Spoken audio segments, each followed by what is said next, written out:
Kamusta pong muli mga tambay? Nagbabalik pong muli ang inyong lingkod para po magkomento dito po sa Tambayang Makabayan.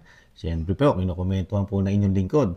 Ito po mga tambay, meron po tayong nakakalungkot na balita dito po sa GMA 7 mga tambay na talagang dagdag pahirap, pasakit na naman po ng ni Juan de la Cruz tayo po mga tambay. Kung bakit, painggan po natin ang balita. Komentuhan po natin mga tambay ang bago na naman pong pasakit, dagdag pahirap na naman kay Juan de la Cruz. Ito po, umpisa na po natin. Magtipid pang lalo dahil may mahigit 2 pisong taas singil ang Meralco ngayong Hulyo. Katumbas yan ng mahigit 400 piso kung ang konsumo ng kuryente ay nasa 200 kWh sa isang buwan. Bukod sa dagdag sa generation charge, tuloy rin ang pagpataw sa inutay-utay na dagdag singil mula Hunyo hanggang Setyembre. Nakatutok si Maki Pulido.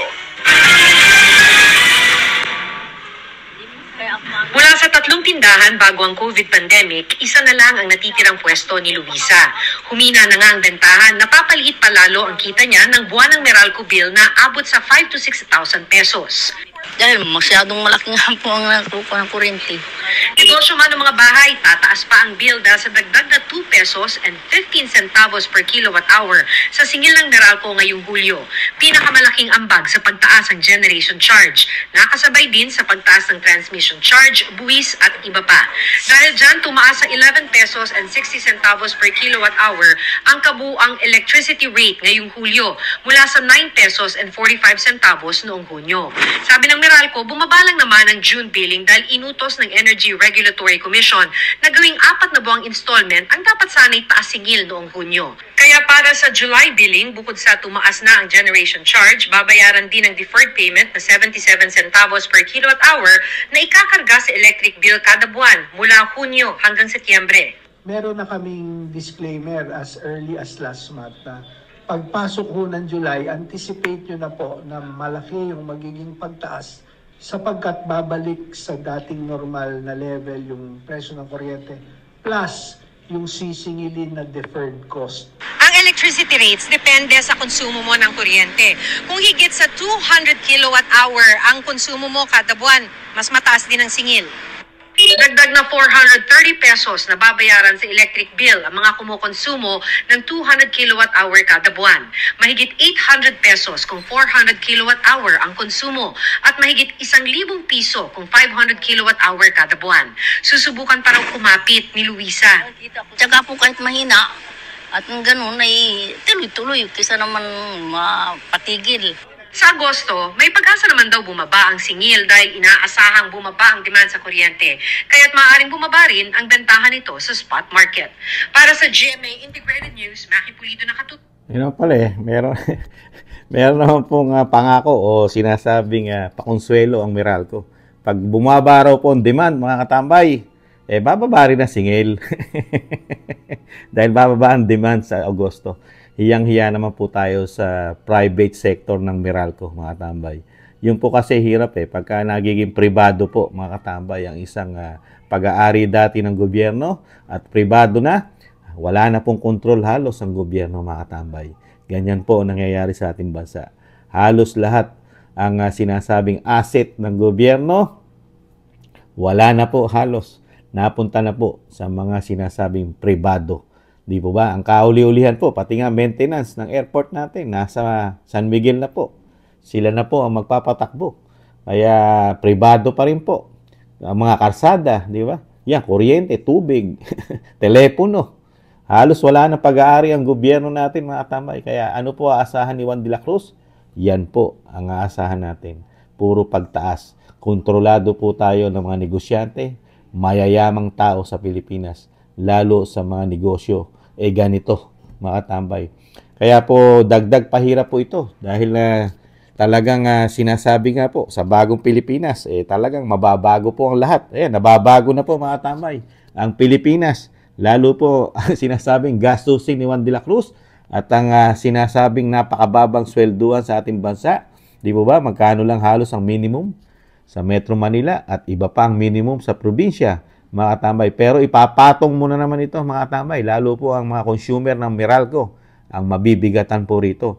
Dahil kung kayo po, tayo, ay kumukonsumo lang po ng 200 kilowatts. Biruin nyo po, halos sa 430 pesos na ang idadagdag po. Halos. Kaya napakabigat po nun mga tambay. Para po sa kakarampot na kita natin, kuryente pa lang. Papatay na tayo sa laki ng gastos. Paano pa po yung kumukonsumo masigit hanggang 400 kilowatts? 800 plus po mga katambay, 860. At yung 500 kilowatts, kukonsumo na tayo nun mga tambay. Ang idadagdag na sa atin doon, 1,000 na po. 1,000 plus na po mga katambay. Grabe. Hiyang-hiya naman tayo sa Meralco. Dahil yung sinasabing hindi nila pagtaas di umano nitong mga nakaraang buwan, itong mga June o yung mga lumipas, yung pala ikakabit pa rin pala sa consumer yun mga tambay. Na utay-utay na sinasabi.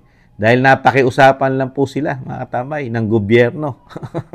Kaya po nila hindi po sila nagtaas ng sinasabing sunod-sunod mga tambay. Pero sa kabila nun, napakarami pa rin pong babayaran ng consumer. Yung mga kung ano-ano mga charges na pinapataw ng Meralco at ang consumers po ang papasan po nito. Dahil alam naman po natin pagka negosyo, hindi po negosyante ang papasan. Kung hindi, yung mga consumers. Di po ba mga tambay? Ito po, isa pong problema ito na pasan-pasan po natin mga tambay. Ano po kaya ang magiging diskarte naman o gagawin ng Pangulo ng Pilipinas? Dahil una-una yung mga pangarap niya mga tambay, wala pang natutupad, di po ba?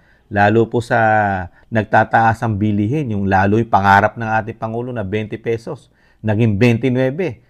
At yung pangarap na pabahay na 1 milyon sa isang taon, ano na po kaya nangyari doon mga tambay? Yung sa 1 milyon pabahay na pangarap din.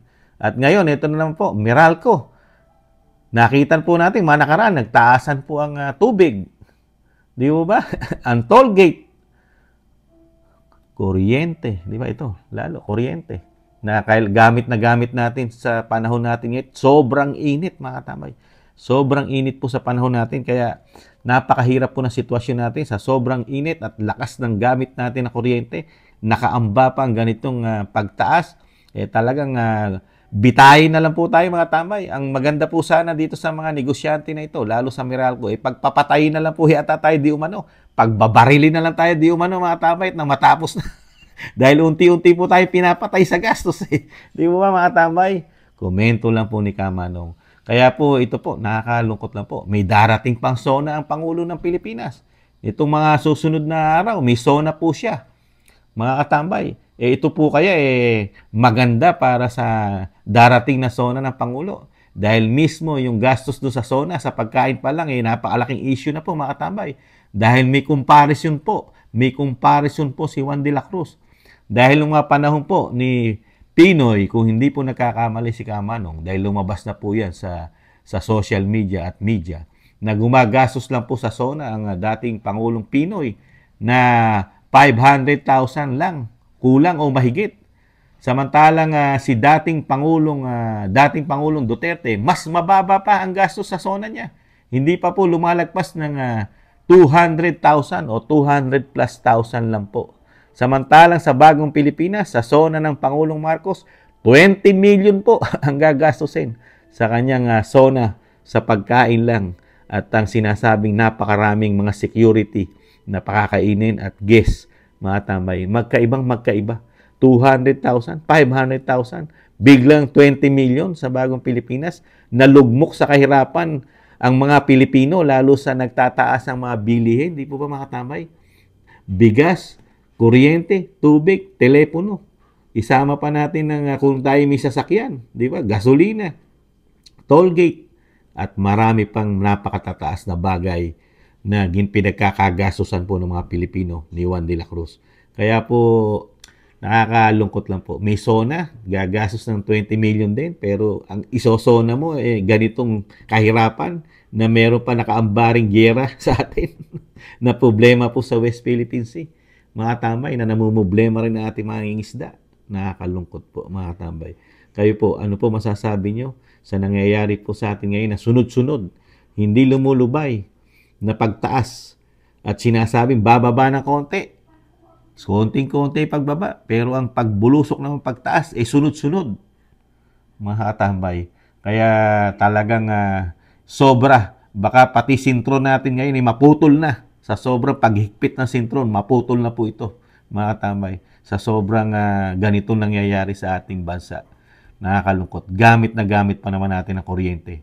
Yung sinasabi nga ni Kamanong, sobrang init. Lalo pag wala kang kuryente. Ni ventilador, hindi ka makapaggamit dahil kung mawawala ka pa ng kuryente. At sobrang pagtitipid pa ang gagawin mo. Nagtitipid na tayo sa pagkain dahil napakamahal ng bilihin ng pagkain. Magtitipid ka pa na sobra ngayon sa kuryente at kasama pa ang tubig. Kawawang-kawawa na po ang taong bayan, lalo po ang may hirap nating kababayan, mga katambay. Nakakarampot po ang kanilang kinikita sa araw-araw. Kayo po, mga katambay, ano po masasabi nyo, mga katambay, sa nangyayari po sa atin, bansa, lalo po sa bagong Pilipinas, na sinasabi nila nga walang pakialam di umano, lalo sa paggastos, pagwaldas, samantalang meron pong binitawan ng ating Pangulo na bawal sa bagong Pilipinas ang waldas. Magastos, di po ba yung waldas? Corrupt. At sinasabing palakasan. Ano po kaya nangyayari? Totoo po ba ang sinasabi ng Pangulo? O hanggang salita lang po, mga tambay? Nakakalungkot po. Muli po si Kamanong po, nag-iiwan po ng maraming salamat po sa nakakagusto po ng ating maliit na channel at sa mga nagla-like at subscribes. Thank you po, mga tambay. At nagugustuhan nyo po ang Tambayang Makabayan, lalo po sa YouTube at TikTok. Sa muli po, mga tambay, ingatan po tayo ng nasa taas, syempre po. At tis-tis lang po, may pag-asa pang makabangon na natin ang ating bansa. Paalam po, sa muli. Bye-bye!